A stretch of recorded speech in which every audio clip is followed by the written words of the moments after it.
આહિરભાઈઓના પ્રેમને વંશ થઈ આ કથા મારે 2 સમય કરવાની છે, 9 થી 12 ને 3 થી 6.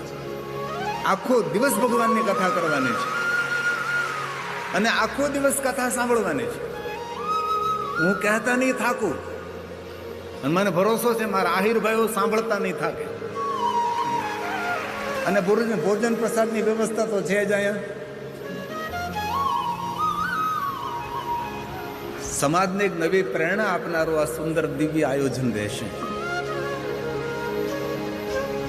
અને મારી 30 વર્ષની કથા યાત્રામાં પહેલે દિવસે જો એટલી મોટી સંખ્યામાં જો શ્રોતા ઉપસ્થિત થયા હોય તો આપણી કથા યદુવંશ આહિર સમાજની કથામાં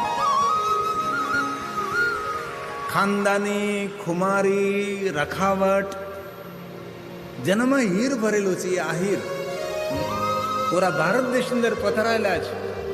સંત પ્રેમી, સાધુ પ્રેમી, સત્સંગ પ્રેમી, દાન પ્રેમી અને ભગવાન દ્વારકાધીશના આશીર્વાદ પામેલું આ દિવ્ય સમાજ છે.